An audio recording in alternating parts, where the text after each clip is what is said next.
recorded. Once the video is processed by the city's web team, it will be published on our board's webpage for public viewing. All public attendees are invited to participate in the meeting at the designated opportunities.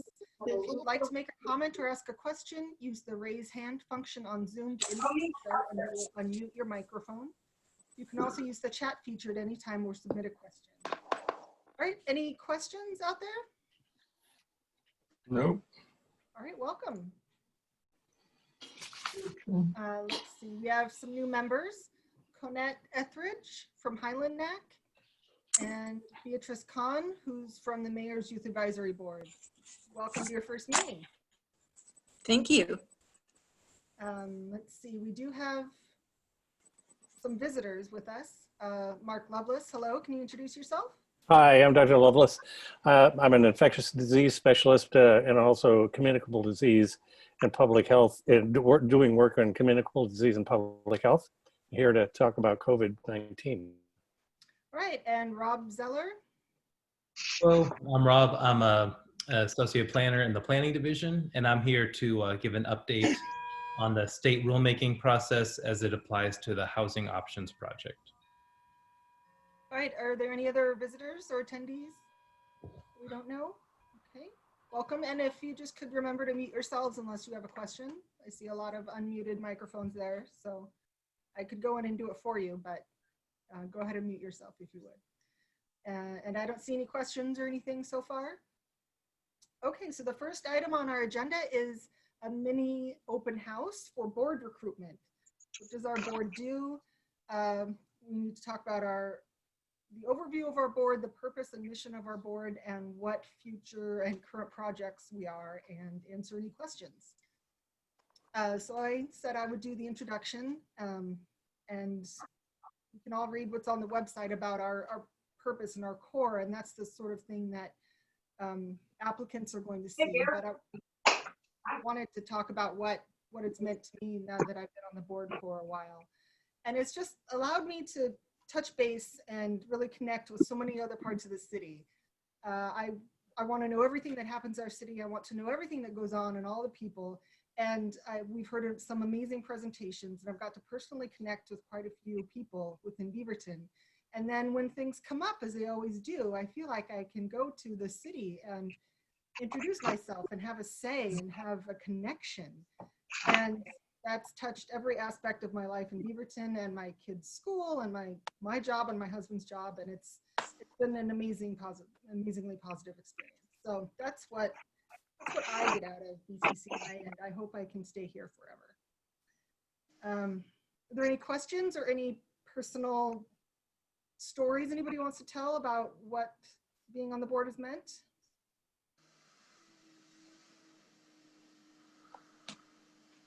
I could say I actually started on the Beaverton Committee for Community Involvement, and look where it's got me to. So keep in there. You have so much to say and contribute, and you never know where you end up going next. Madam Chair, I have been on the Beaverton Committee for Community Involvement since it was known as the Beaverton Committee for Citizen Involvement many, many years ago. And Kate Arnold will be able to tell you a story about my ex-wife who was on BCCI many, many years ago, and the work that this committee has done for the city of Beaverton, which is exemplary and it's influential and it's badly needed. And in today's world, we need a group of people like this to continue this work. Thank you, Eric. You're well valued. So this year we've been really busy with voters forums, which I couldn't imagine a higher calling for our board than the voters forum we put on earlier this spring and the one we're putting on soon. I said last time it was probably the most important election we'd seen yet, but the one in November is just magnitudes more important. So we get to be part of that and in it educating the public. That's powerful, that's really important, and we need everyone's help here to do that. On the non-election years, we do a volunteer fair, and we've done several other projects like sustainability and preparedness and land use. things like that. So we're always open to suggestions for more projects like that. I don't know of anything specific. Lani, maybe you can hop in, and are there any plans for anything specific next year, or is it everything sort of still up in the air? Yeah, I mean, I think, with COVID, that's definitely the unknown, but usually in our off years for the, when we don't host the voters forums, we host a summit, and you guys get to decide, what topic makes, what's relevant most for the community. And as you guys know, we've done everything from emergency preparedness to living greener to, their most recent land use one. So, so next year, if all gets better, ideally next fall, we would be doing some kind of a summit of a topic that you select.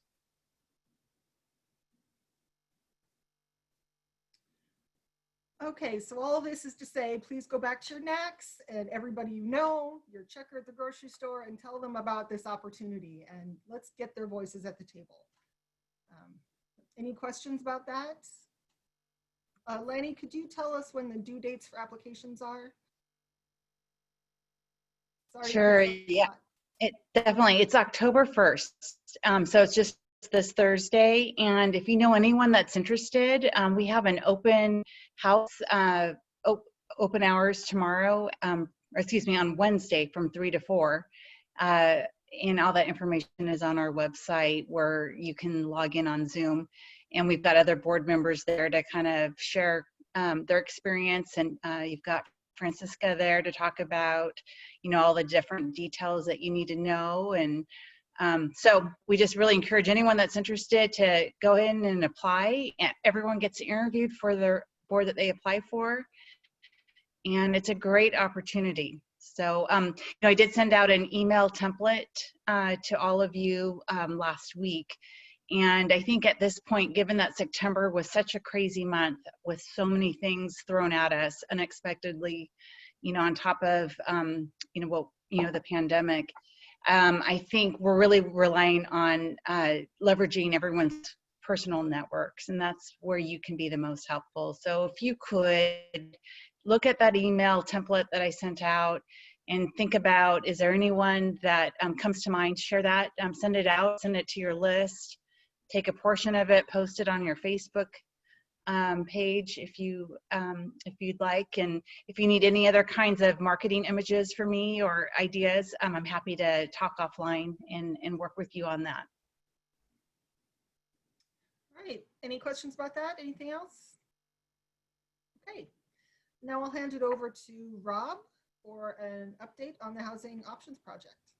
You have until 7:05. Great.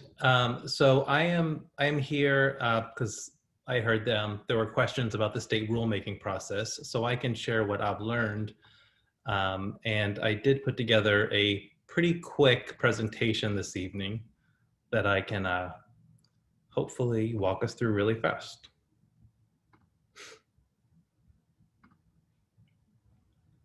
Can everyone see this? Great. Okay. Because this is pretty quick, I'm not going to go over the entire project since I did present it in July, but I will just remind everyone that this project is looking to expand housing options in all residential areas. It does not include commercial, mixed use, or employment areas. And as you might recall, the state changed the law in 2019 to basically allow newer housing types in all residential areas. They began public hearings on Friday, September 25th, and there are 4 main approaches that they're looking at so far. I'm going to talk briefly about each one, and then, but before I get started, this is very text heavy. So I wanted to just let you know what distinguishes each one. The first approach is going to take a closer look at minimum lot sizes. The second approach allows all housing types everywhere. The third one looks at a minimum percentage of housing types. And then the fourth looks at minimum density. And I just want to mention a few caveats.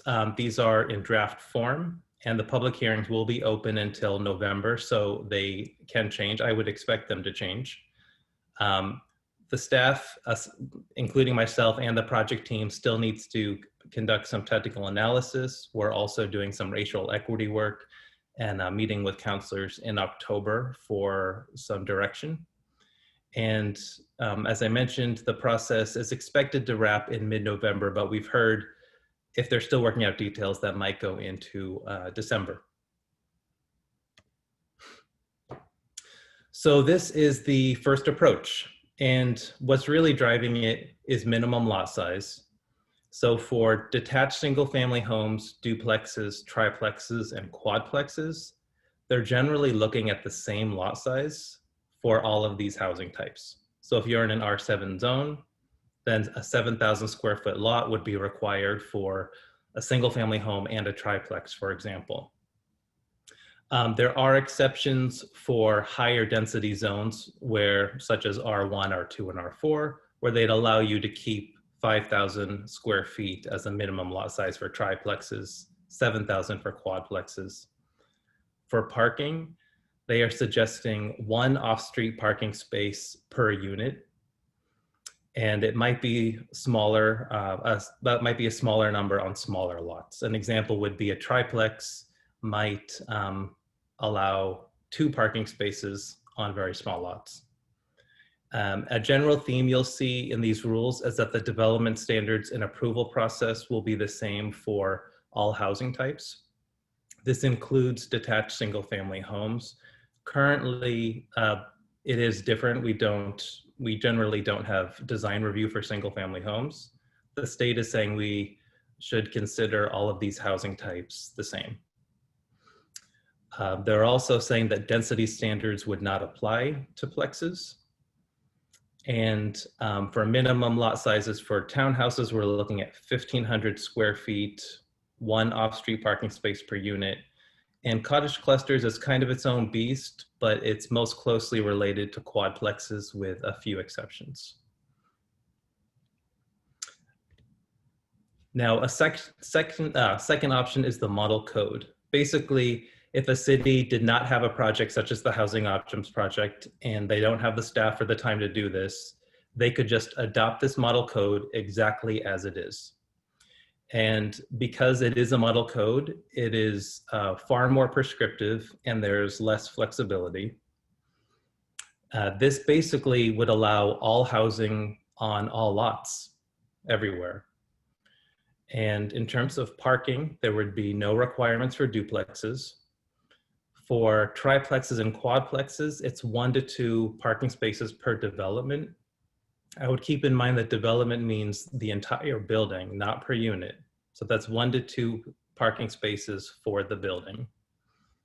For townhouses, 1 parking space per unit, and cottage clusters would be 0 to 1 parking spaces, depending upon the unit size of the house. And the land use approval process would again be the same for all housing types. Density only applies to townhouses. And there are very specific design and development standards for a lot of things: setbacks, entry orientation, what direction an entrance might face on the street, the percentage of windows that might be on a facade, parking design, you name it. It's, again, it's the prescriptive approach, so it's pretty detail oriented. The third approach is performance metrics, and we're basically looking at percentages here. So if you didn't want to do minimum compliance, which is the first option based on minimum lot size or the model code, then as long as you met these percentage thresholds, you could disregard a lot of the other requirements. So for an example, triplexes would be allowed on 80% of lots, quadplexes on 70%, townhouses on 60%, cottage clusters on 50%. Another interesting detail, which is equity driven, is that they would require you to allow one non-duplex housing type on 75% of parcels within census block groups. I don't know how often you look at census block group maps, but it's a very small level of detail. About 82 census block groups overlap with residential areas. So they're getting down to a very small group of houses. And the fourth approach is the master plan approach. It's essentially driven by minimum density. So as long as you had 15 dwelling units per acre, there would be a lot more flexibility. And then you could come up with different standards for different types. This one was developed most recently, so I don't think a lot of people at the state level have had as much time to review it. I would definitely expect some changes. This is the same slide before. It's a lot of information, so I just wanted to recap and say that the first option is looking at minimum lot sizes. The second option allows all housing types everywhere. The third looks at percentage thresholds, and the four looks at minimum density. In terms of next steps, the state, based on the hearing on Friday, has directed state staff to revise some of the rules. And then hearings will resume again in November, and they plan to vote and make a final decision, and they would be effective in December.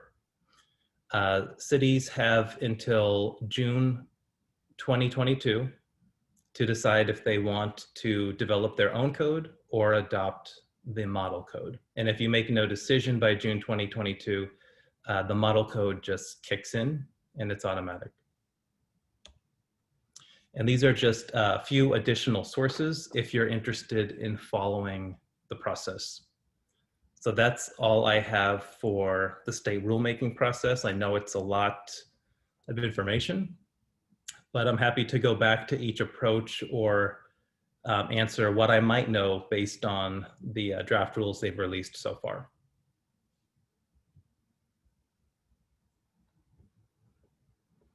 Mute here. Well, I have a question. Oh, muted. No. Oh. Joe, now you're muted.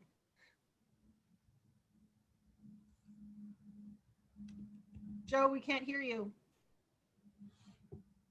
All right, now can you hear me? Yes. All right, thank you.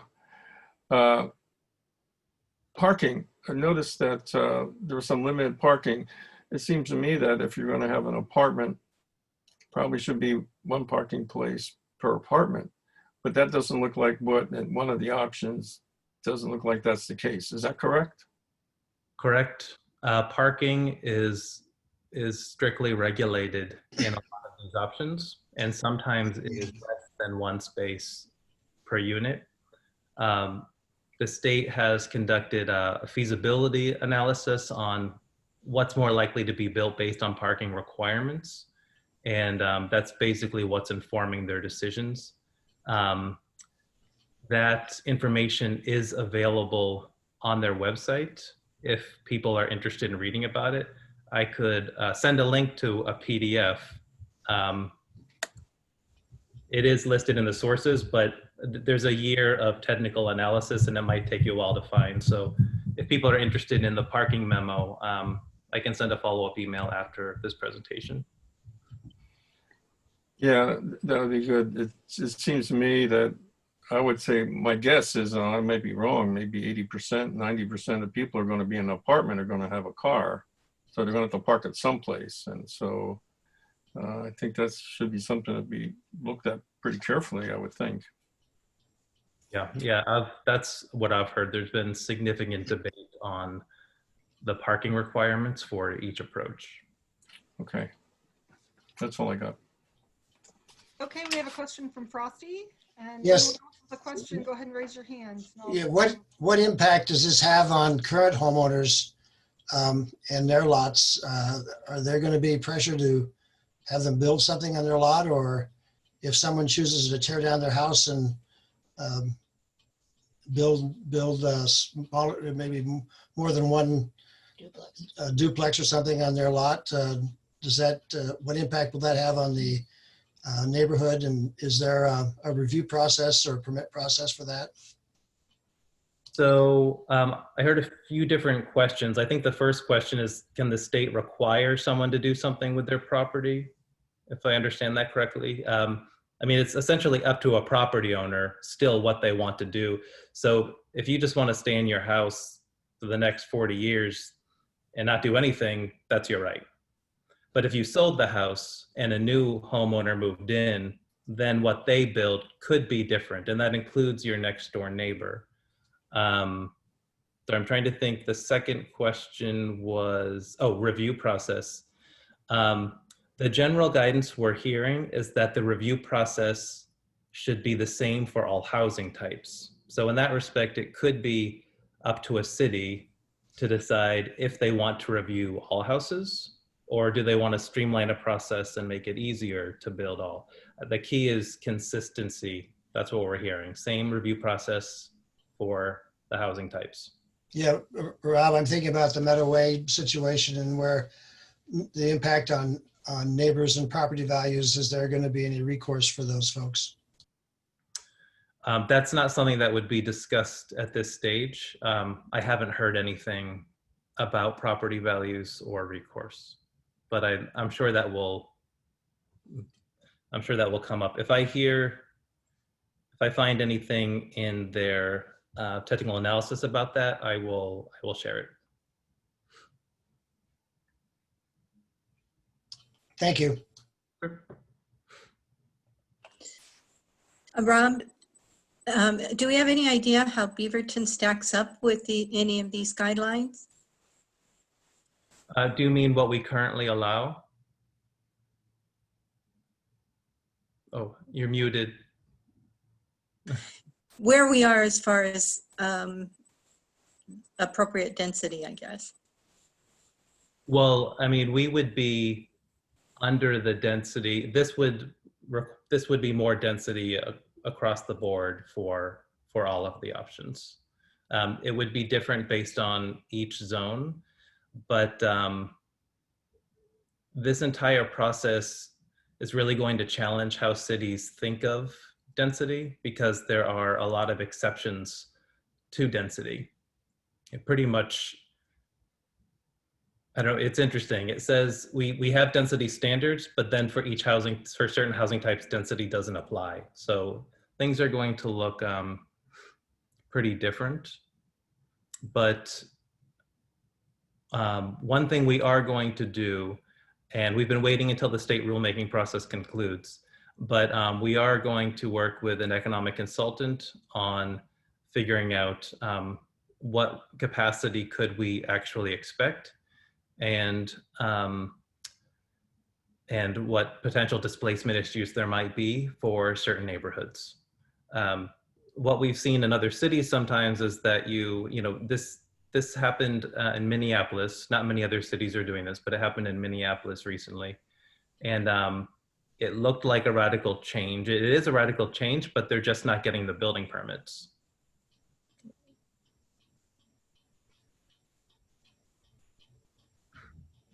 Frosty, go ahead. Yeah, I grew up in rural Oregon, down on the Oregon coast, but then folks moved us back to Portland, and I just don't see how. Is this a one size fits all, or are rural communities going to have a little more flexibility than cities? Or I'm just curious on that one. So what I have shown you is what applies to Beaverton. There are different standards for medium cities and large cities. I think I would want to double check, so don't quote me on it, but I think for medium cities, I think it might be duplexes only. And then for large, it's all the other housing types. And for very small rural communities, they don't have to comply with this. I don't know what the population threshold is, but there are rural communities that are excluded from this.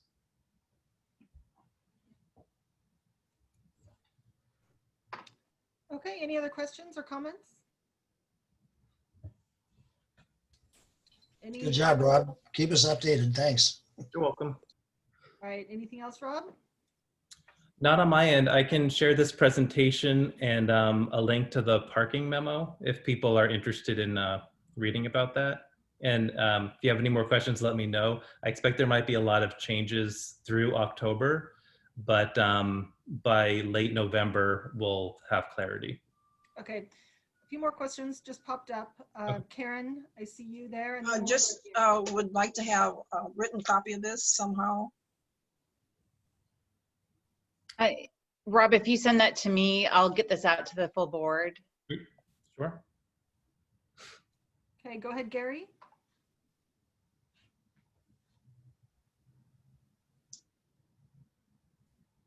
Gary, you have your hand. Unmute, Gary, unmute. Karen asked, she covered exactly my question, so I'll just wait for it to come out from Lani. Am I still muted? Good, thank you, Rob. Okay, We'll go ahead and move on. great. Thank you very much. Thanks for that. Okay, now we're going to move over to Dr. Mark Loveless for his talk. And if you could just raise your hand or ask a question in the chat, we will take all the questions at the end. Thank you. Let's see. You have until 7:35. Great. Thank you, Chair Russell. And thanks everyone for inviting me to talk about something that's affected all of our lives a great deal over the last 8 to 9 months. I also want to thank Lani for helping set this up, and particularly Frosty for involving me in your work and coming to be with you tonight. Frosty and I have known each other about 30 years now. We got to know each other quite well when we were both heavily involved in HIV, the care for HIV patients back in the 90s, late 80s and 90s. And then my professional career kind of went away from clinical care into public health and also in drug development. I actually worked at Genentech and Roche for working on hepatitis C, HIV, and actually influenza antimicrobials. I retired now about 6 years ago, and have been doing consulting work actually in health systems and other types of implementation challenges. And here we are with COVID, which is one of the most difficult implementation challenges I think we've ever seen, and certainly in my career. And I think people would say probably in many years. Frosty and I have been working together in a number of very interesting ways. I've been asked to help Cook Security Group and work with Frosty on developing some public health, some ways to make the workplace safe, and also to design re-entry and reopening strategies for Cook Security and potentially for the clients that they work with. So I want to thank Frosty for being the person that has me here tonight, and I'll keep working with you through Frosty in the days and weeks and months coming. Anyway, if you don't mind, I'd like to share my screen also. Rob did a great job. I hope mine works out as well. So I'm going to do that, and then I'm going to turn my slides on. See if I can get this to work. So can everybody see that all right? Yes. Good, thank you. And just make sure everybody can hear me. Well, here we are 8 months into our most recent pandemic. It's not the only pandemic some of us have been through. And I can tell you that it will not be the last pandemic we have to deal with. So this is not something that is, this may be once or twice in a lifetime, but these types of events are going to happen in the future. And it's a sure thing we're going to have to be dealing with some other infectious disease that goes global within the next 5, 10, 15 years. I'll give you tonight a little bit about the current status of our current pandemic, the one we're dealing with, COVID-19. I'm going to really emphasize 3 ways to lower the risk of getting COVID-19. These are tried and true public health maneuvers. I'm going to talk about updates in vaccines and treatments because there's a lot of work that's happening, and it's really amazing how much we've done in just 8 months. And I'm also going to tell you that you can't forget the other dangerous infectious agents out there. We're coming up on a flu season, and in this year, we really want to make sure that as many people as possible get their flu shots, because you don't want to double up on infectious diseases this particular year. So I'm going to just make that very obvious that I'm pitching flu vaccinations this year, and it will do everybody a world of good if you go out and do that. All right, let's see. Okay, so this is a graph. This is typical epidemiology stuff. Each little spike there is the number of cases that have been reported in Oregon that day, and so you can see that this is a fairly dynamic graph. We started out, we thought we were really in bad shape back in March and April. We fought it off in May, and then all of a sudden we opened up. And we opened up in June, and this is what happened. And we really had a huge surge of cases through mid-July. And then again, we worked hard to reinforce wearing masks. In fact, we basically said, everybody's got to wear a mask. That's going to be, we just have to do it. And we reaffirmed that social distancing is important, and we made sure that restaurants and bars were doing what they were supposed to be doing. And that works. The graph goes down. The number of cases per day gradually decreases. So what happens in early September? First of all, we have a Labor Day weekend, and then second of all, we kind of go back into school openings. And school openings has been a really interesting thing. It has sort of opened, but a lot of places are doing virtual school opening, but we still have young people who are doing socializing is outside essentially of school now. And we are seeing now a resurgence. And this was predicted, actually. This increase was predicted back in June-ish, that we thought we could fight off that first surge, but we knew that we were probably going to end up having this kind of an increase again in September and October, and it has started. So since Memorial Day, we went up, we came down, and now we're going back up again. And this increase is actually pretty brisk. So we're waiting to kind of see how what kinds of new interventions can be put in place. But the two things that we have to do basically is maintain distance from each other. Social distancing or physical distancing is really critical because it's an airborne virus, and it can only go so far. And so the further you stay away from people, the better. We also know absolutely now that face coverings make a huge difference. And so increasing the adherence, the use, the enthusiasm around wearing face coverings when you're out, and especially when you're in closer quarters with other people, is really critical.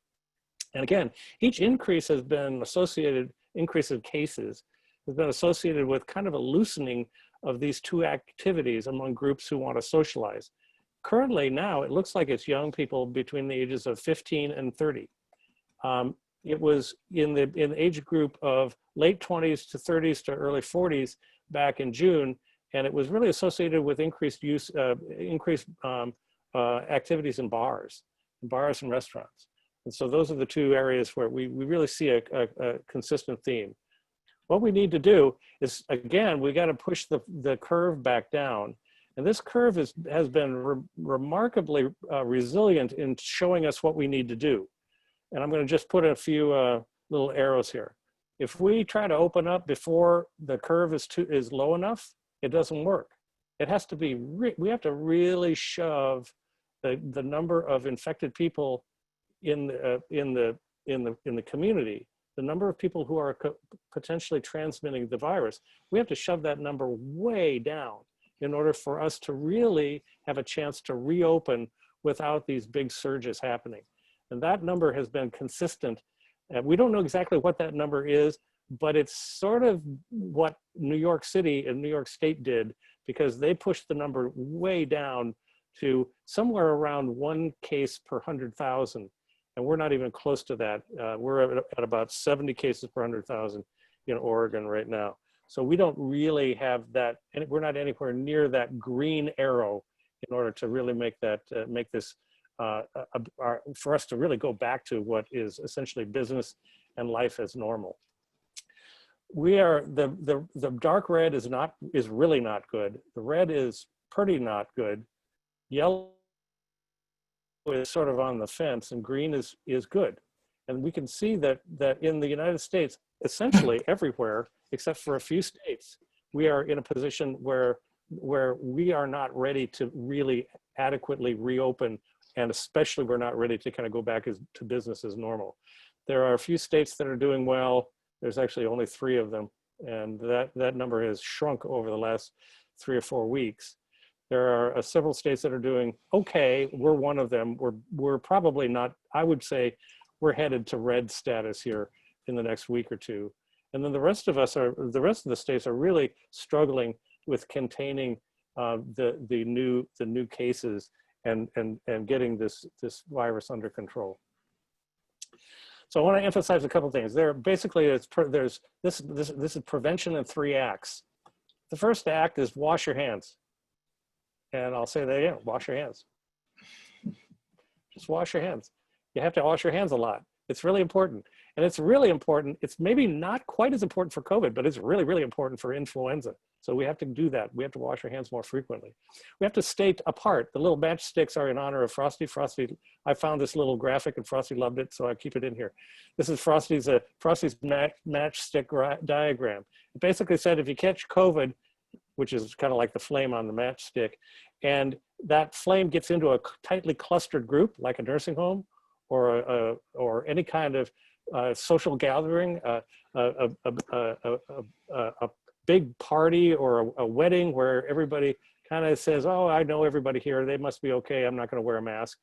That's the cluster of matchsticks is what happens. If we distance each other, then the virus has struggles to get from one person to another. And that's the distanced matchsticks. And you actually can shut this, if you do distancing adequately, you can actually, this virus would not be able to replicate, and it would extinguish itself simply by staying apart. So this is a really important, really important way to think about this. Also, the mask controversy. Masks, do they work? Don't they work? Early on, there was some controversy about that. There is massive amount of evidence right now that masks are effective. And masks are most effective in the lower situation where the person who is wearing the mask is infected, because that dramatically reduces the amount of virus that they either cough or sneeze or breathe or yell or talk. That reduces the amount of virus that gets beyond them into the air, and it really makes a huge difference. The best case scenario is for both people to be wearing the mask. So up above, if you got a person who's infected and they're up close and personal and talking to you, and you're wearing a mask, it gives you some protection, but it's not going to be as good as if everybody's wearing a mask. So this is the real important reason why universal mask wearing works. And in the previous slide you saw, it did work. It worked for us. It requires a fairly high level of adherence to mask wearing in order for us to really get this virus under control. It's most important in preventing transmission from people who are infected but do not know that they're infected. This virus, for at least 48 hours before you ever get sick, is replicating in your throat and in your nose, and it is spewing out huge numbers of virus. So the most transmissions that occur in COVID-19 are before anybody gets sick, before anybody would have a fever and be a positive on the little temperature zapper. This is really a critical thing to think about and to remember. And this is why masks are so important and so critical we're going to be mask dependent here for months going forward, probably at least 4 to 6 months. I'm just kind of forewarning you. So distance, wear a mask. wash your hands. Distance, wear a mask, wash your hands. What's really amazing is that this also works for influenza. So in Australia this year, with doing all these things, they had one of the lowest influenza rates that they've had in the last 45 years. So it works for influenza too. So that's a good thing. We're doing double duty in our prevention here. So I'm going to jump to what's new in the vaccine and treatment realm. I'm going to go over this. I'm not going to get into technical details, but I'm going to just kind of give you a basic idea of what we're looking for. We are looking for two things in treatment. We're looking for medications that can shut down the virus. So we're looking for antiviral medication, antibiotics for viruses, I guess is the way you put it. We already have one that's been FDA approved or released under emergency use. It's called remdesivir. You may have heard of that. And there are several others that are being worked on and are fairly close, maybe a month or two away from being released. If we get a good oral antibiotic, remdesivir is IV, so you can't really, it's a little hard to take that at home. But we've got some good pills coming up that are going to be very kind of equivalent to the two or three medications that we already have for influenza. You can treat influenza with an antiviral. You have to treat it early. And so we're looking for the same kind of pill that can shut the coronavirus down early as soon as you get it. So that's the one thing, antiviral medication. We're also looking for medications that can shut off this kind of strange high level immune response that some people have to this virus. This virus doesn't about a third of people, maybe even two out of five, have no symptoms at all. They don't even know they're sick. There are a lot of people who are mildly ill. It's kind of like it's kind of like a pretty severe flu-like syndrome. And then there's this group of people, about 10, maybe 5 to 10%, who really get sick. I mean, they really get sick, and the sickness is really the result of their immune system kind of overreacting to the virus. There's a lot of medications to shut the immune system down or kind of tamp it down. We use them in transplant medicine. We use them in treating rheumatoid arthritis and psoriatic arthritis and some other autoimmune diseases. These things are all out there. And so we are looking, there's a lot of research on using these medicines to kind of lower the body's overreaction to this virus. And already one drug called dexamethasone, it's a cortisone, like a high potency cortisone, has already shown a very nice reduction in death rates when it's given to people who are in the hospital. So that's already out there and it's being used. So dexamethasone, anti-inflammatory medications, and antivirals are going to be very important. And there's a lot of work, and we're going to have a lot better medications for both of those.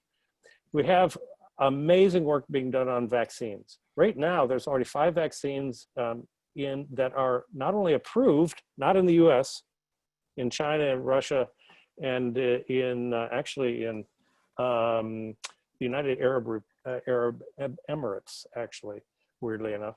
But China and Russia have already not only approved some 5 different vaccines, but have already implemented them in special conditions in healthcare personnel and in the military, as you might expect. So those are 5 vaccines that are already being used in large populations. There are another 4, and some of these you've already heard of, that are now in very, very large trials where they're being used, they're being given to people, comparing them to a placebo or a non-active medication, and they're being studied for their prevention efficacy. All of these trials have upwards of 30 to 50,000 people that are enrolled in each of these. So there's 4 of these. At least 3 of them will be available in the US.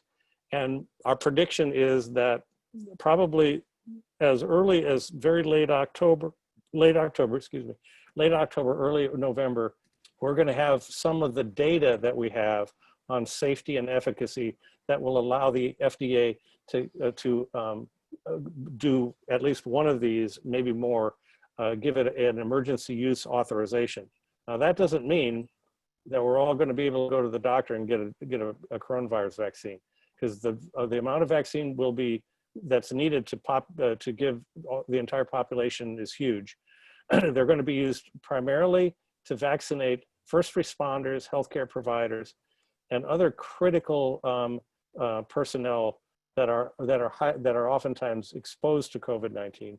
And they're also going to be used to protect at-risk individuals in co-housing situations, which is like a nursing home. So older people in co-housing situations are going to be given priority, because that's what's going to reduce the death rate to COVID-19 by the quickest. So that's what's, and then there's actually over 180 different vaccines that have been proposed, and there's probably another 30 that are not quite into the human trials, or just in the very early stages of human trials. So it's hard to know which one is going to be the best. They're probably all going to be pretty darn good. And right now, it doesn't look like any of them have particularly dangerous side effects. So and I'd be more than happy to answer questions on the vaccine business. But I just want to come back and say, get your flu shots. Get your flu shots. Influenza is going to be here. It isn't here yet, but I'm watching every week to make sure I keep track of influenza. COVID-19 is going to be here through the entire flu season. As you can see, it's going up. It's getting worse. It's most important to get a flu shot this year, because you do not want to get two of these viruses either together or sequentially. You don't want to get influenza and then get COVID, because both of them cause a lot of inflammation in the lungs and can cause severe damage in some people, such that they would have significant disabilities. In addition, they're hard on the heart. Both these viruses are kind of hard on the heart and hard on the blood vessels. And both in influenza, we see after every influenza year, we see an increase in heart attacks and strokes. COVID-19 is doing the same thing.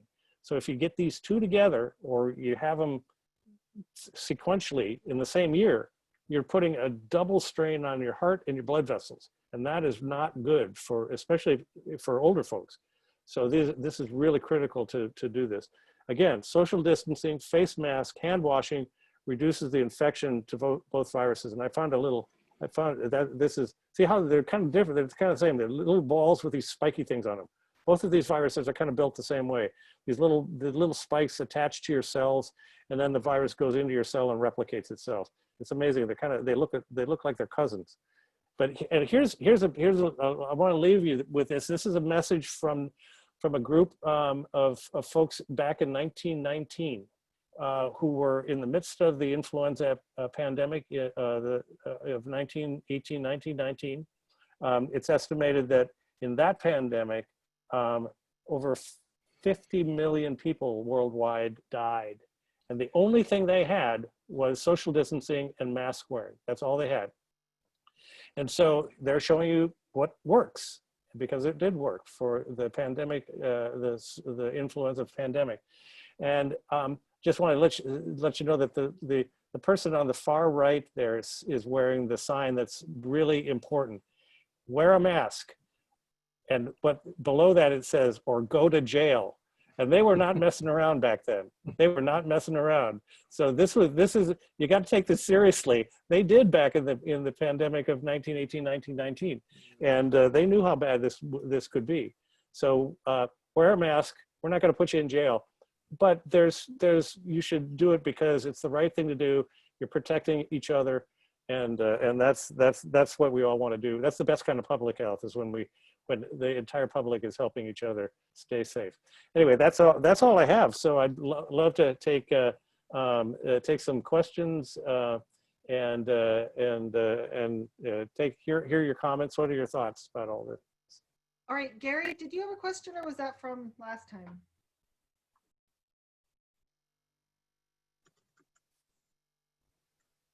It was from last time. Okay, you can go ahead and lower your hand. Let's take Frosty first. Yeah, actually, they're letting people out of jail because it's. Exactly. That's exactly right. So go to jail and then you get out. Yeah. one of the things I did down in Corvallis today was, as some of you may know, I'm a pharmacist. I graduated from Oregon State and have been associated with Mark, as he said, in acute care at hospitals and home IV therapy. I visited the Oregon State College of Pharmacy, and I think we all can be really excited about this, is affiliated with Oregon Health Sciences University now. As you may know, down on the waterfront, the 3rd and 4th year of pharmacy school is, particularly the 3rd year, the 4th year is mostly clerkships and various sites. But the physicians, students, medical students, nursing students, pharmacy students, dental students are all taking a lot of the same classes. So we're a lot more integrated and interdisciplinary, which is really fantastic. But they have a very, very robust drug development program. And I was down there, Mark and I were working on some things, and I was down there to review, and Dylan Nelson showed me around his labs. And he works in the College of Pharmacy, but he's not a pharmacist. He has a bachelor's degree and master's in biochemistry, and they're working hand in hand. So a lot of the new drugs and new therapies that are going to be coming out are going to be biologicals and things to fight biological agents. So when this thing started, and as Mark said, I'm old enough, I went through the flu epidemic. My father was actually in the VA, Portland VA hospital for 18 months with polio. And then, of course, all the various flu seasons that we've had, that some are worse, many of them are worse than others. But I really do see a silver lining here. And as Mark said, the FDA is becoming more responsive. We now have the right to use for a number of things, everything from chemotherapy agents for cancer to now the flu vaccine. So I do think that we're seeing a collaborative interdisciplinary effort, and there will be a lot of silver linings here. We just need to work hard and cooperate with each other and make it happen.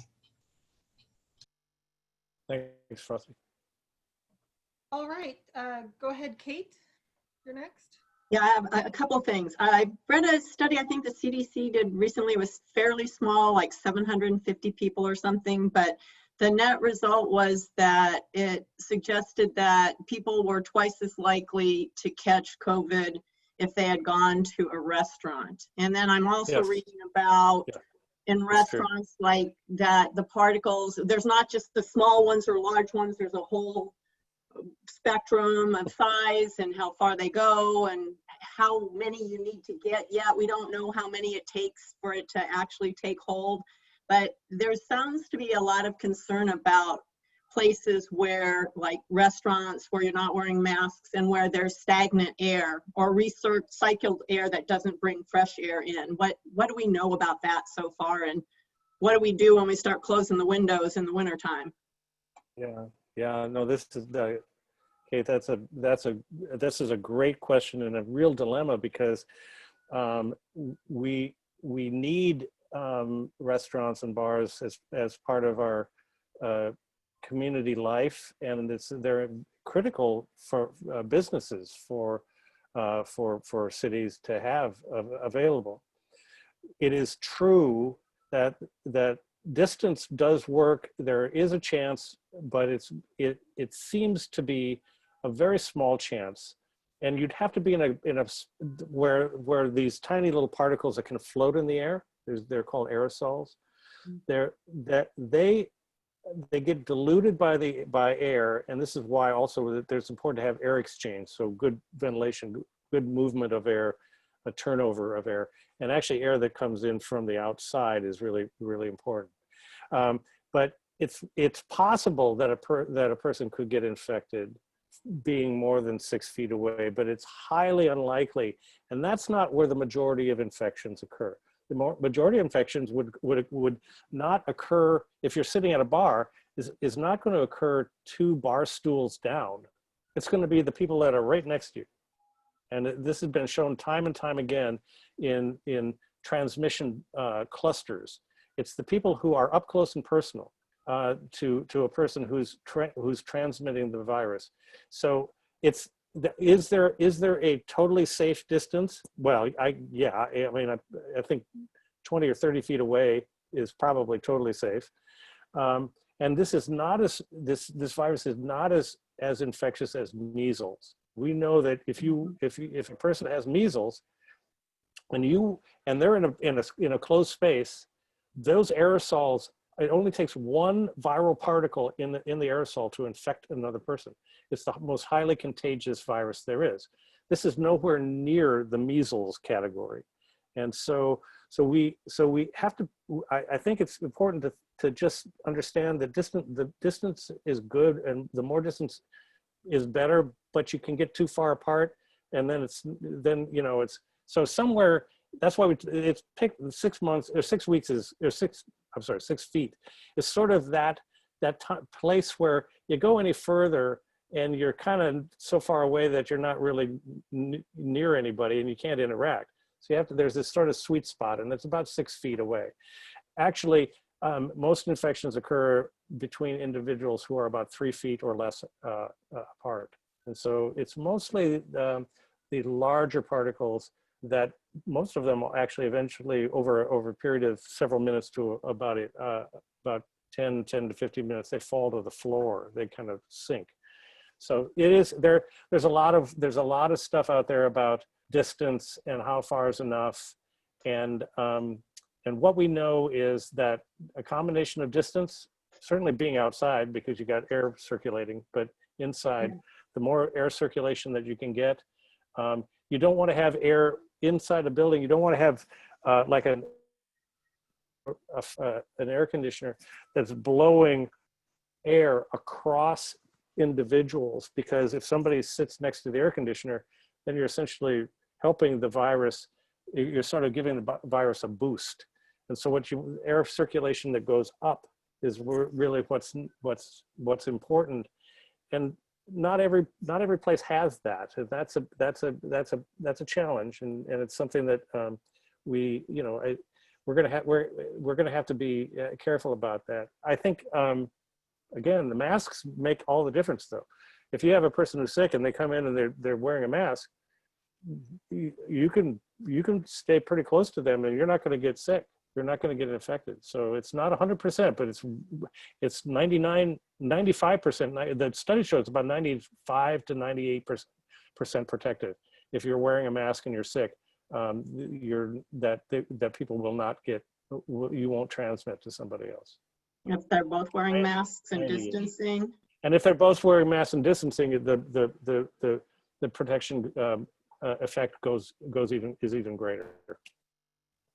So that's why the combination it's the combination that works. That's really. It sounds like we still have a question mark though on ventilation, and like if you're in a restaurant, you got a group of people that are talking for an hour and a half, and then they leave, and someone else comes in that seat. Yeah, well, so what we do know is that in most places, there are 4 air exchanges per hour that's kind of a low on the low end. So 4 exchanges per hour means that the entire the entire volume of air gets exchanged or turned over in about 15 minutes. And so, yes, but if you're in a restaurant where there's a continuous occupancy inside, it's a little hard to sort of say, all right, everybody leave. We got to air it out, which is kind of what actually is the best thing to do, is just have cohorts of people eating at the same time, send them out, clean up, and then have a new seating. That's kind of the best. This is called cohort. This is restaurant cohorting, and that actually is the safest way to do it. But with a continuous turnover like we're kind of used to, it's a little hard to totally clean the air out. I think in the future, one of the things I didn't talk about is testing, but I think in the future, we're going to have there's going to be not in the not too distant future, there are going to be much quicker ways to actually do rapid testing for people. And I think in communal spaces, that's going to make a big difference. We're going to be better able to say, well, you have an infection, maybe you should go and take care. Hey, Mark, tell them about the test. Tell them about the test we were talking about yesterday about if they were going to be able to open up the sporting events, particularly outdoors. Well, there are some interesting techniques to do rapid testing, and one of them is likely to produce, is going to be coming out. I don't know. I don't have a crystal ball here, but they're doing the studies right now, and it's very likely that they'll be available within the next month or two. And this is a little patch of paper. It's like a little piece of litmus paper that you use saliva, and it's quite sensitive. You don't have to get your nose jammed with the swab. So use the saliva. It gives you a result within 10 to 15 minutes. And this is great for screening. So these are going to be, this is the kind of technology advances that are really going to help us better manage people, such that we reduce the likelihood that when you go into a space that a person is going to be infected in that space.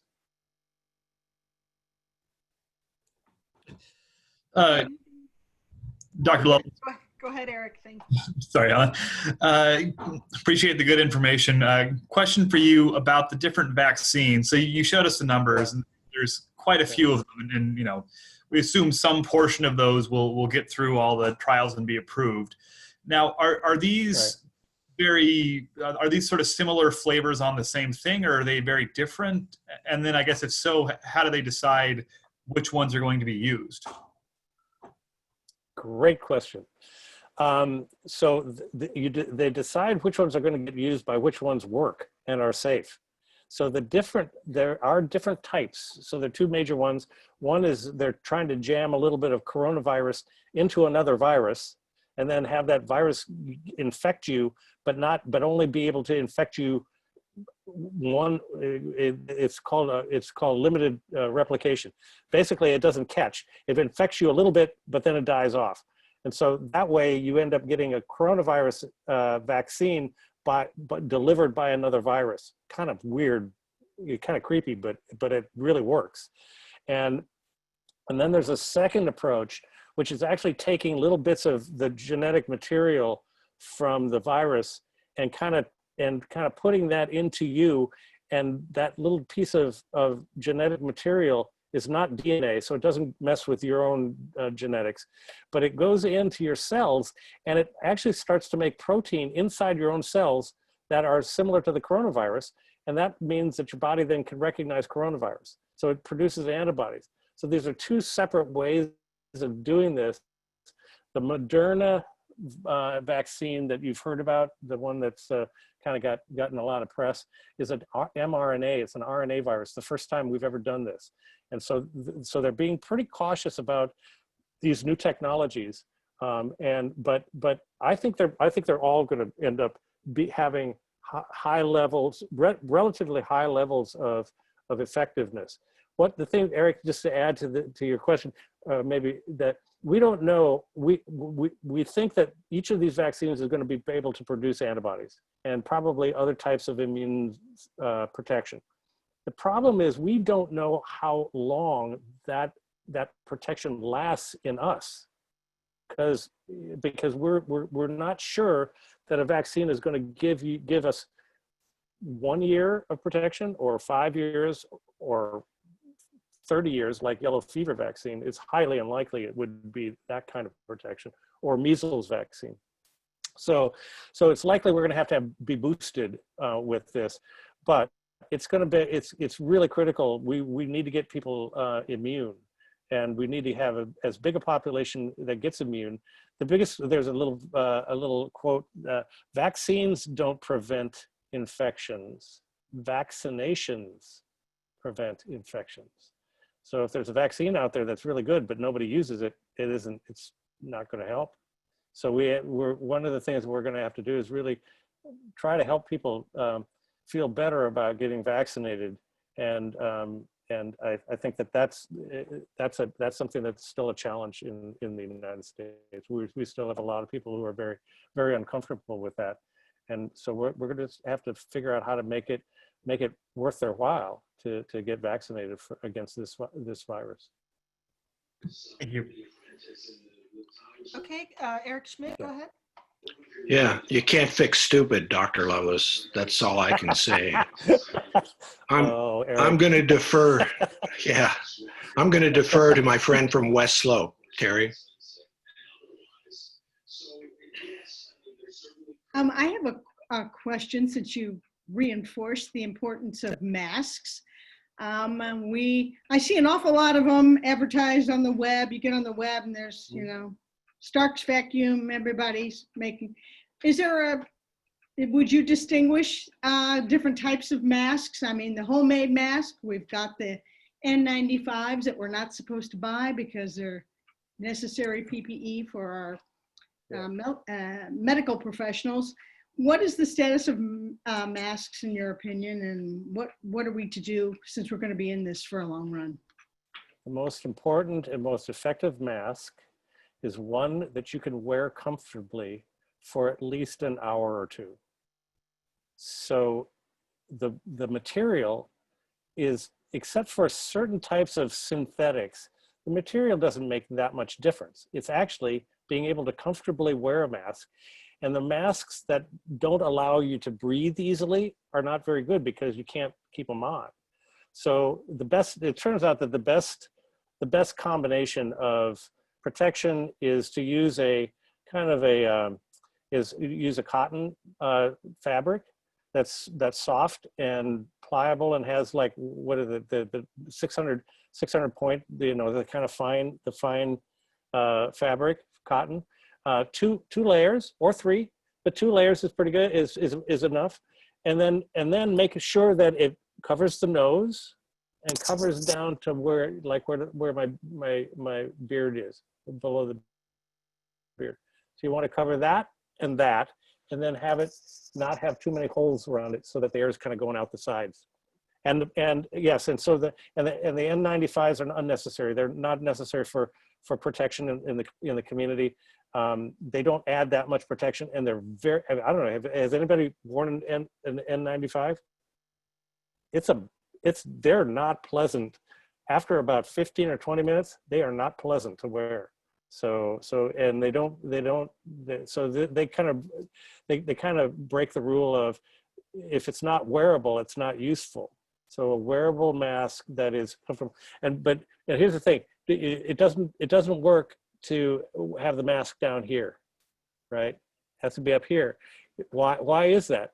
Well, it turns out that the most susceptible cells in the body to COVID-19, the ones that the COVID virus see first, and is just hoping that they see first, are actually the little cells at the back of the nose. So if you got the mask down here, you're not protecting the place where the virus is most likely to want to get to. It's got to be up here. So your nose, protect your nose first, then your mouth. That's you know, if you're going to wear something, wear a little, you know, if you're going to do something to really plug, you know, make it hard for the virus, put cotton swabs up your nose. That actually would be is kind of the best barrier, because that actually is going to reduce the chance that the virus gets to where it wants to go, which is in the back of the nose. That's where the most receptors are for the virus. Do they? How many days can you wear with the same mask without washing it? Oh, you know, we wash ours about once a week, maybe. Don't wash them too much because it disrupts the fibers. So be kind of careful and kind of be a little gentle in washing your masks. But it kind of depends. I think if you have a tight fiber, you know, that whatever those, what is it called when the number that they have for, you know, the kind of the fine cotton, like a 300. Yeah, the thread counts. So the thread counts is 600. 600 is kind of the good one, and so 800 is like, you know, really super good. But 600, you know, in the 600 range, kind of some of the more tighter woven cotton fabrics are probably the best. It acts a little as a better filter. So what about the disposable ones? They're great. They're great. Oh, you mean as far as reuse? Right. Well, you know, disposable masks are not built for longevity. Let's put it that way.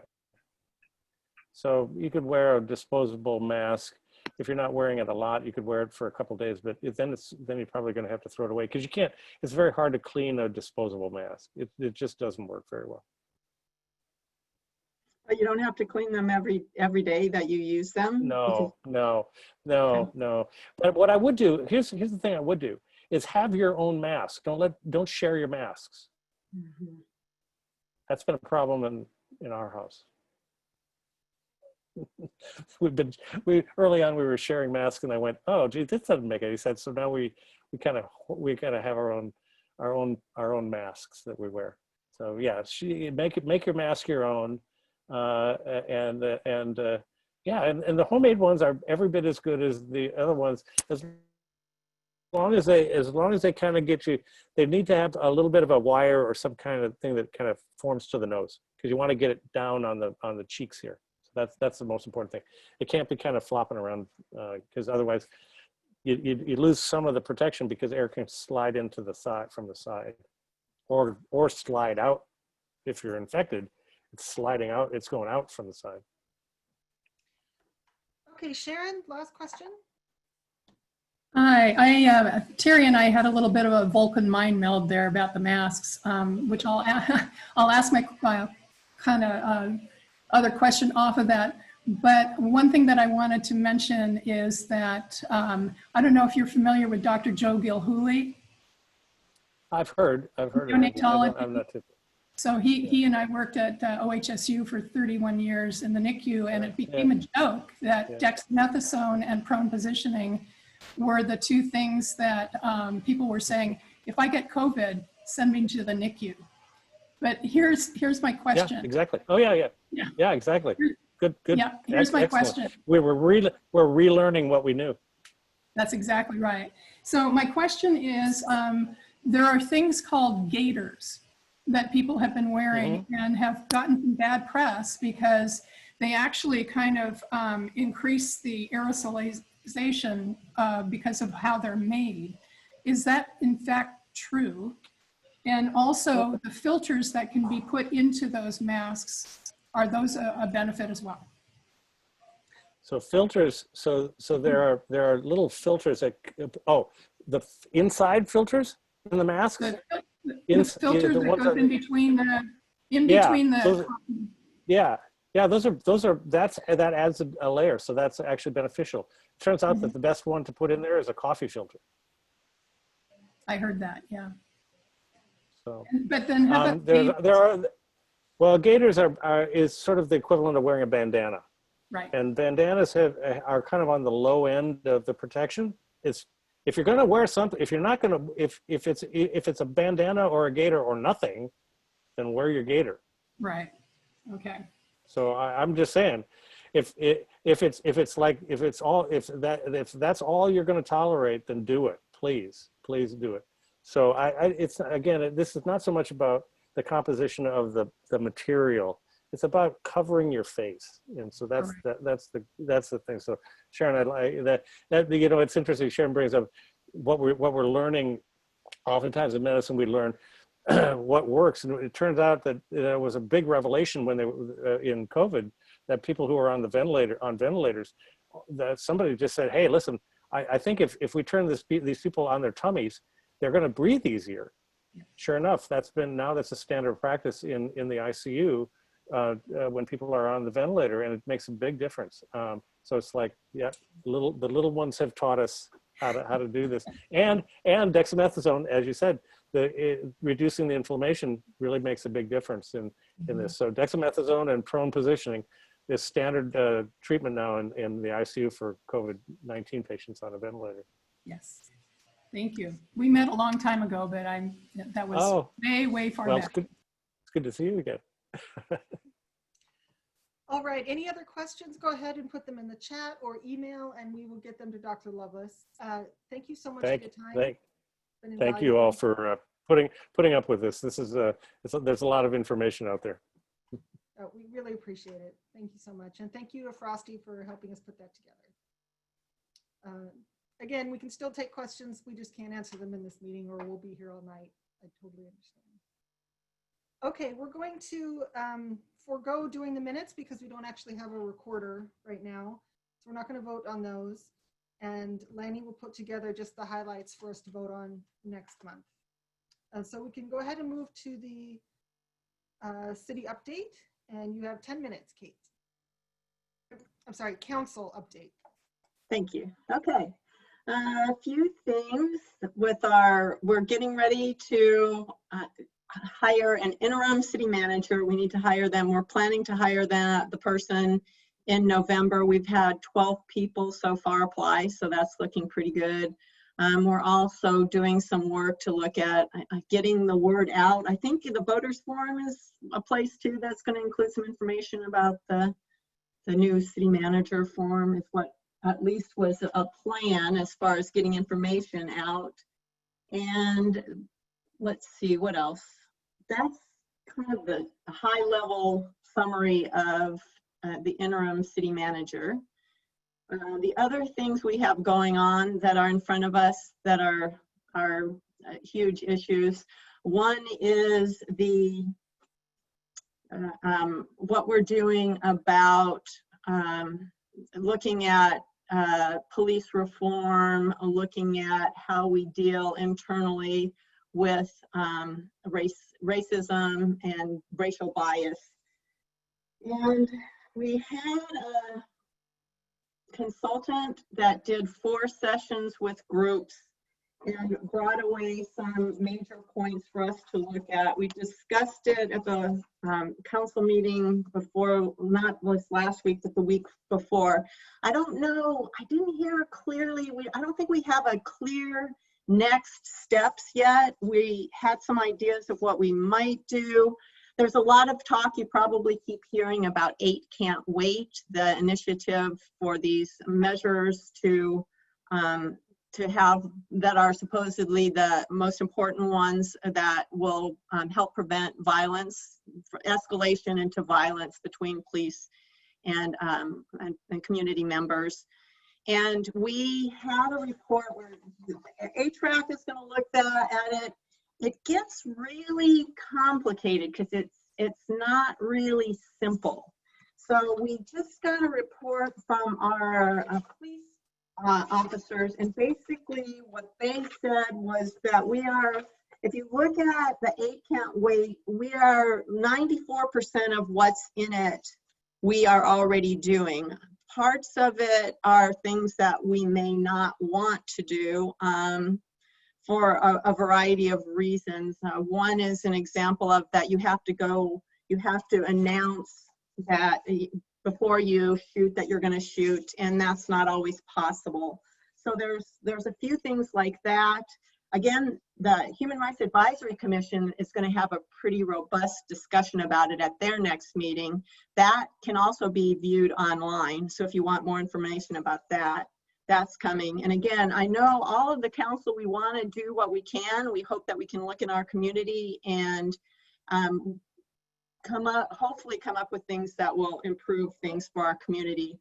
So exactly what that's going to be, I'm not sure. I know some, but we really are working on it, and it is a pretty big deal for us. So those are kind of a pretty summary of the biggest things. Again, looking at stuff with the police, we'll get some ideas, some suggestions from the Human Rights Advisory Commission in December. We're also at the city level doing DEI. I'm so sorry, I'm brain dead today. Diversity, equity, and inclusion analysis, both internally within our departments and with our police. So that's going on.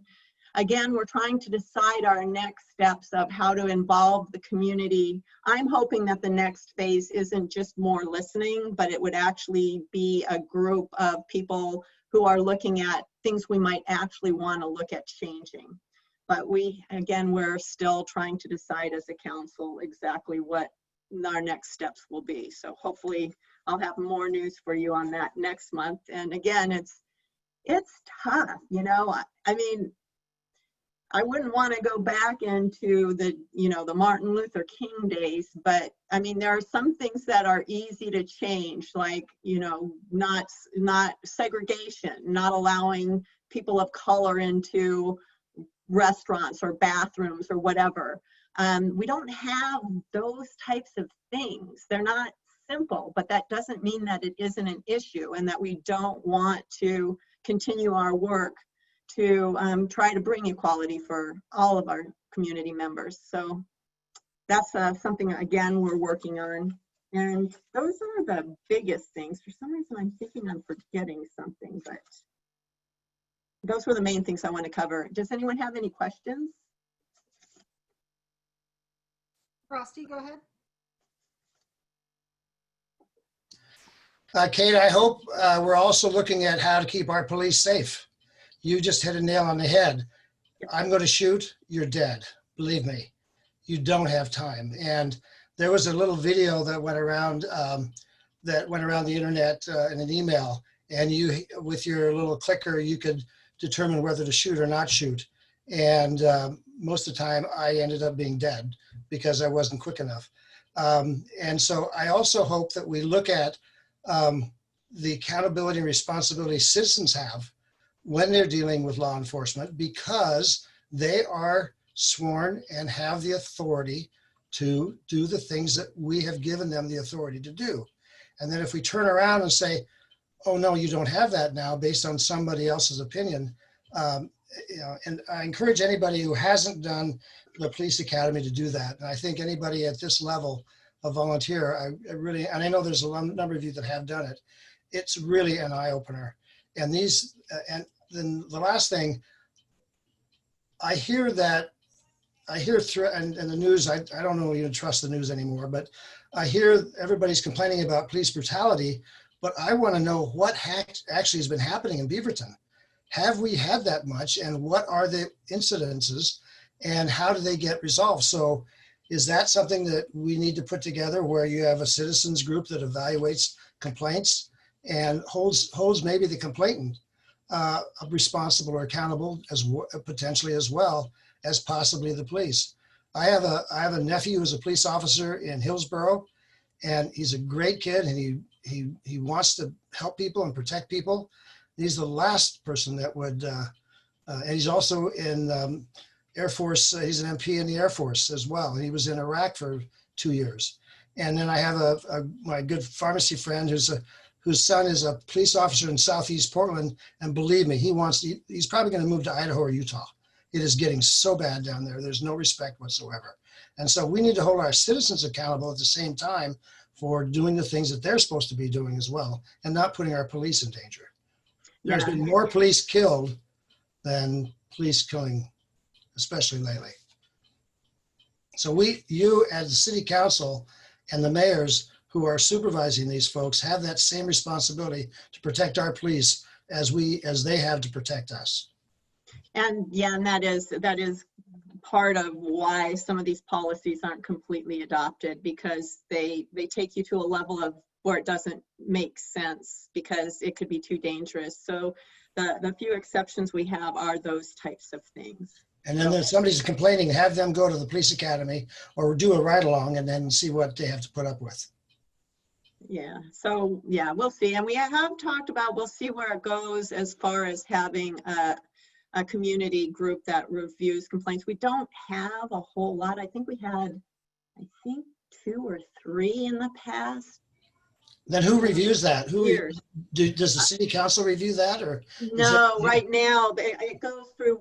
It depends on the level. And it depends on what the complaints are. I mean, some things are internal, like new people and or new officers, and if it's a lower level, it could be more of a training thing. So it would be their supervisor talking with them. For things that are written up, I think what we do is we refer them to an outside agency for the larger events to look at, so that it's, not seen as somehow taking on partiality from our own police force. But we don't do the citizen group that does the review, like I think Portland does some of that. Yeah, Kate, you brought up a really good point, and I'm just wondering, just a hypothetical, I mean, something maybe we should talk about maybe a little bit later, have a little study group on this, but is the BCCI a place where we could have a subcommittee that might review some of this stuff and make recommendations for our citizens, or maybe that becomes one of our next year's, instead of a voters forum, we do that, or emergency preparedness, maybe we do something like that next year, and accountability and responsibility for all sides. But BCCI seems like a really good place to maybe have this germinate. Just a thought. Good point. I'm going to add that to the agenda as at least something to ponder. Let's move over to Brigitte and we'll have her do the last question and then we'll move on. Okay. All right. Kate, is there a definition for any of those equality, inclusion, blah, blah, blah, blah? Is there a kind of a definition what that actually means, or is it clear that it's only color that is considered here? Oh, and our DEI report? Oh, that's a really good question. Yes. Keep it dark. That's okay. I just wanted to bring, okay, good. That's all.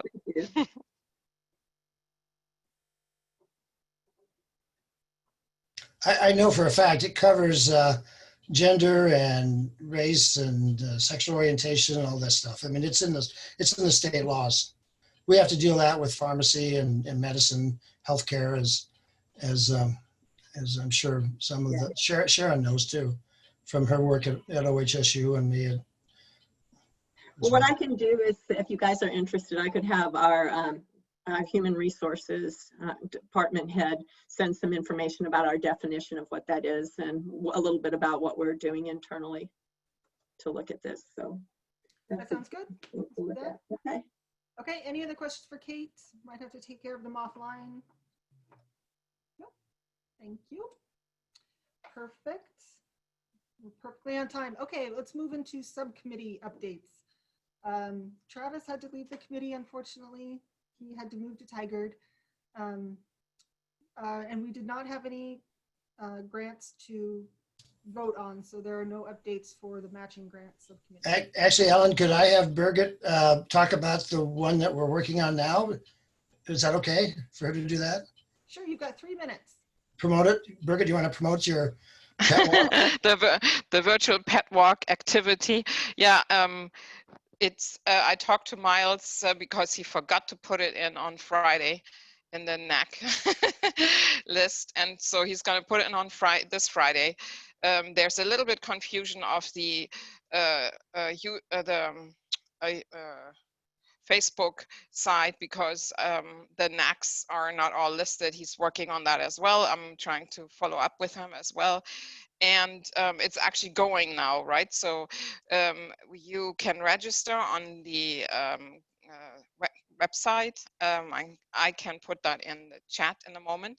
And you can register and send us videos or send us videos of your animals in costumes and whatever. You can use the same thing you did for the parade, but it would be good if you upgrade that, you know. My husband and I will be upgrading ours. And so, and the running, when you run or walk with your dogs for 1K or 5K, put that in too, so that you will be in the drawings for prizes and who is the best and all that kind of stuff. So I'm gonna put the website in there and for where you register, and that's it. That's my update right now. Thank you. And maybe we can get a sort of an update after it's all happened about your results. And things. Yeah, that would be probably in November then. Right, it's nice to have someone catch the back end of a grant so we can see the whole process. Yes. Yeah. Joe, events subcommittee, go ahead. Okay, well, keep it short. Our big event, of course, is the Voters Forum. And we've been working with about 5 co-sponsors to get the word out. Recently, we sent out an email listing of the event, and hopefully they will send it out to a lot of their people. We have some logos coming in, hopefully, for some of our marketing material, and hopefully some more questions coming in. Eric, have we gotten any more questions for the candidates on the forum? I'll defer to Lani. She is the collector of the questions. Lani, how's the questions coming in? You know, they're steadily coming in, but we could sure use more from this group and from the NACs. So I would definitely keep the deadline in mind. It's October 7th. And, you know, keep the pressure up to get questions in. It's better to always have more than less. We always want to be in that position. But yeah, they're steadily coming in online. We have an online form that people can just submit it. And I get a few in each day. The postcard hit this week. Yeah, so you can tell it's kind of trickling in from that. If I could just add, the strongest questions come from the NACs. So all of you NAC reps, utilize the experience and the interests of your NACs and get the questions together. Yeah, please let your NAC members know that this forum's coming along and we need those questions. That's all I got, unless somebody has any questions. Okay, Ellen, you're on. Also, pertaining to events, start thinking about next year, everyone. So we'll be able to choose something. I know we've had a lot of great ideas already tonight, but keep something in the back of your mind if something strikes you as a good idea for next year. All right, Terry, go ahead. Hi, coming from the Land Use Subcommittee. You may have received, after last month's meeting, a solicitation to think of some ideas that your NAC might consider as resources that we could use on or we could post on our BCCI website when they have development proposed in their neighborhood and they don't really know what steps would be appropriate. Hopefully all of you got that email. I haven't heard from anybody, but I understand it's been a crazy time. So let's give it another month. And we thought that maybe it would be good to, this was Lani, I think she had a great idea of having like a Zoom meeting the 3rd week of October. And if you've got some thoughts or some passions about this project, I'd love to hear from you. So why don't you email me your thoughts and we can, within the next couple of weeks, and we'll arrange a Zoom subcommittee meeting and kind of talk about it. We were hoping Rob Zoeller's presentation, maybe get your juices flowing and anyway, so then the voters forum will have been a success, and then we can move on to our next project, which would be our land use, how to help next with land use comments and reviews. How's that sound? Any questions from anyone? Did everybody get the email? I'm going to resend it. Be happy. Okay. You want to resend it, Lani, or you want me to send it, or what do you want to do? Oh, I'm either way, but I think it'd be great to just get it resent out to everyone, okay, so they have your email address handy and all right, those questions are in front of them. Yeah. Well, look forward to hearing from all of you guys, because I know that you have experiences and good and bad, and we're trying to figure out a good way of helping our fellow NAC chairs on this. Thanks. All right, any questions about subcommittees? Excellent. Okay, Joe, meetings, actionable items, and dates to remember. Go ahead. Oh, I'm sorry, Eric Schmidt, do you have a question? Well, I have a suggestion that our next year's event be a mask fashion show. That we bring in as many masks as we possibly can and just parade them around the library or wherever we're going to be. Just a thought. That'd be good for New Year's Eve. Isn't that when you wear your elaborate mask? Right. Good idea. Yeah, we can have fashing.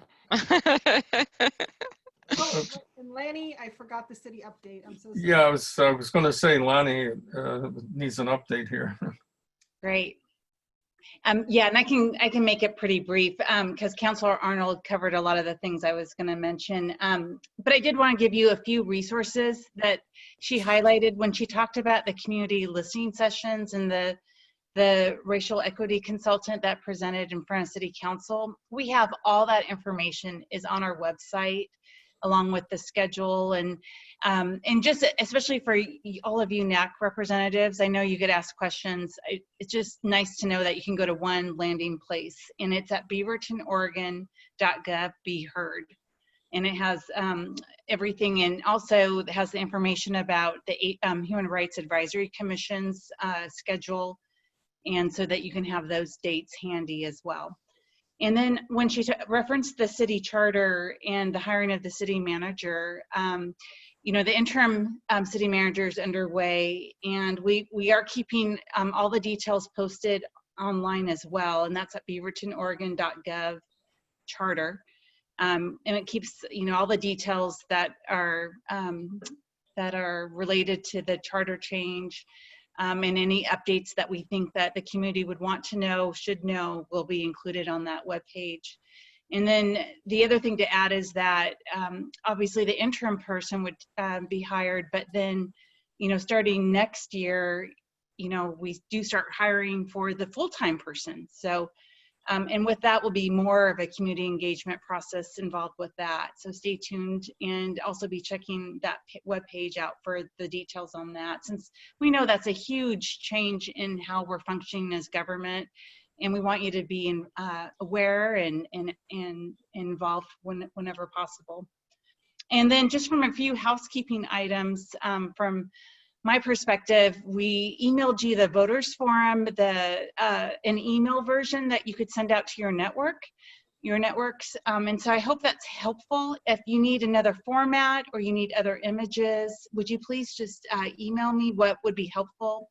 And I'd be happy to get that information to you. Because again, we know that the most effective way to market right now is word of mouth through to your friends and family and networks. So anything that you need, please let me know. I also have extra postcards that of the voters forum. If you wanted to put some up at where community bulletin boards are in grocery stores or coffee shops. I know right now that's not where a lot of people are hanging out, but if that's something you'd like to do, definitely coordinate with me, and I can meet you at City Hall and give you some of those.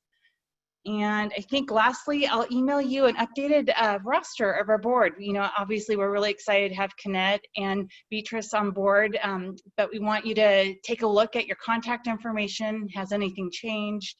If you could just let me know if you have any edits, that would greatly help keep our database current. And I think that's all I've got on my list. Any questions that you have for me? Question from Eric?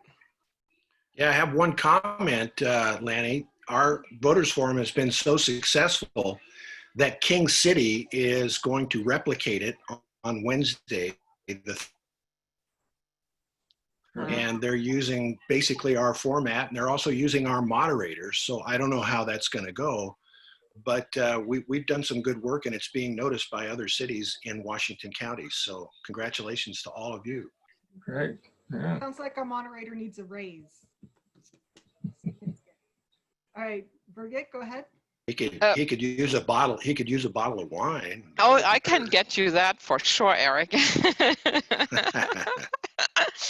So just tell me where I should drop it off. I have one question. We'll be in touch. Okay, good, super. I'm serious about it, right? Okay, so the other thing is I wanted to ask about, I didn't catch quite on the questions. If I post this into, like, for example, Nextdoor, and I ask for questions, is that a good place to do that, or should I not do that? Don't know. I think it's better just to give them the link to go to submit the questions online. Oh yeah, okay, good. So just give them the web page that's in that email text that we sent you, and that's the easiest. And then I can, yeah, okay, so then I can point it out really clearly. Here, if you have questions, put them here. Yeah, good, excellent. And I can do that anywhere, also on Facebook. Yeah, absolutely. Excellent, good, thank you. Any other questions about anything? Oh, you know what? Did you guys aim for younger people who can maybe do this. Where do they go? The kids? They don't go to Facebook anymore. They go to Twitter? No, not Twitter. Are you thinking Yeah. of TikTok? Instagram. Yeah, Instagram, right. Do we have any youngsters that can move that to Instagram maybe? I'm just wondering. I don't know. Who's our young person from the young? Oh, Beatrice. Aha. Is that fair to put her on the spot? Yeah. I'm not very good with Instagram either. Do you know but, somebody who is? Maybe, you know, Lani sent that email. You could take a screenshot of that format of the link thing and then edit it with a photo editing app just from the photo app on your phone, just to crop it so you can see it, and then you can post on Instagram. That's all I can think of. Well, you know who's gonna listen to me? It has to be somebody younger. So anyway, maybe you can do that. I mean, yeah, that's okay. Thanks. Frosty, did you have a question? Yeah, I have Beatrice. I have a 19-year-old grandson who's in for a freshman year of college back in New Hampshire. He's a little D3 school. He's a basketball player, but I don't do social media. And if any of you have Netflix, I encourage you to watch the documentary called The Social Dilemma. Blake watched that, and he got off of Facebook and a couple of other things, found out he had 5 extra hours a day, and now he's going to be able to study at college. And what's scary about that, and Kate, this is something I think we're seeing a lot of negative stuff, and every one of those folks that are on that documentary had worked for Snapchat or Facebook or, I mean, these technology people. And it starts off, they have this silhouette of a person and they go back and build. And so Beatrice and I could be sharing some information on Nextdoor or probably even Facebook, and an hour later we get an advertisement for exactly what we just talked about. And so it is very, very revealing, and something I think we as BCCI need to be aware of. And it's not necessarily the best thing for our kids or even us probably, but watch that Social Dilemma. It is interesting.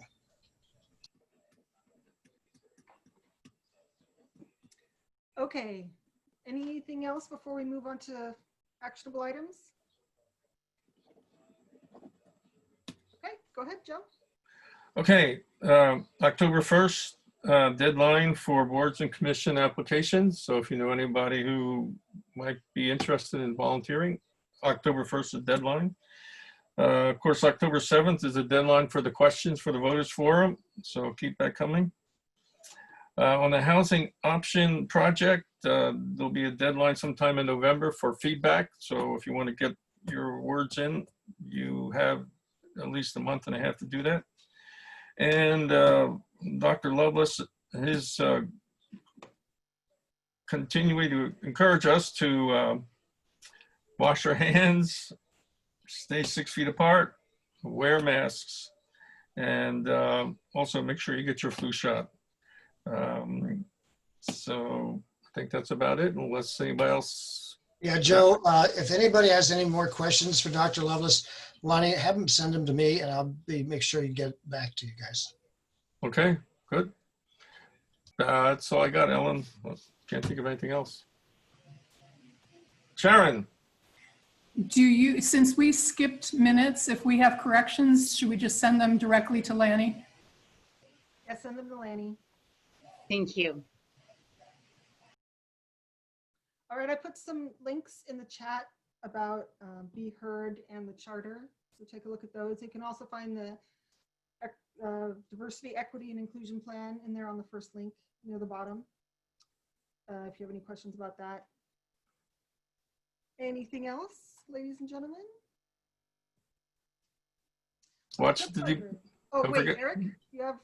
No, I just wanted to say, don't forget to watch the debates tomorrow night, 6 o'clock, 6 Eric, do you p.m. have one more thing?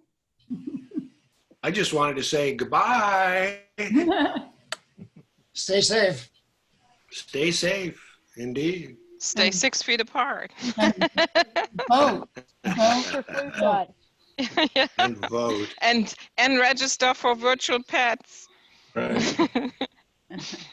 All right. Watch Benchu's video if you haven't already as well. That's great. She's amazing. What video? Bintu did a good job. Bintu, Bintu did a great promo. Oh, cool. Oh, where is that? it's on the voters forum page. And so she does a reminder for registering to vote and then also to watch the voters forum. Oh, cool. Okay. Yeah. Great. Thanks. Cool. Hey, Eric, is Eric still there? He's going. Yeah, I'm still here. Oh. Where can we see you? You were interviewing a bunch of other candidates. Is that going to be available on any anything other than TCV TV, which I don't get cable? The League of Women Voters Video Voters Guide is available on YouTube as well as TVC TV. So if you go to YouTube and you type in TVC TV Video Voters Guide, or you go to the League of Women Voters Oregon, OR, LWVOR, they have a link on their website. All right, good, thank you. Sounded We interesting. interviewed 52 candidates for various offices, so it was a long week, let me tell you. Oh. Including all three candidates for the Beaverton City Council seat and the mayor's race. So we got them as well. Good job, thank you. Yeah, thanks. Thanks to the League of Women Voters. Yeah. And men can join, by the way. Yeah. Just want you to know that. It's not exclusive. It's, yeah. Thank you. Okay, I have to tell you this. I was the first man to join League of Women Voters in Eugene in 1974. Wow. The first one. Made the front page of the Register Guard. Progressive Joe. Yeah. Man ahead of his times. Yep. Were you single looking for a wife or what? All right, everybody, be safe. Bye. All right. Bye-bye. Bye, guys. We adjourn. Yeah.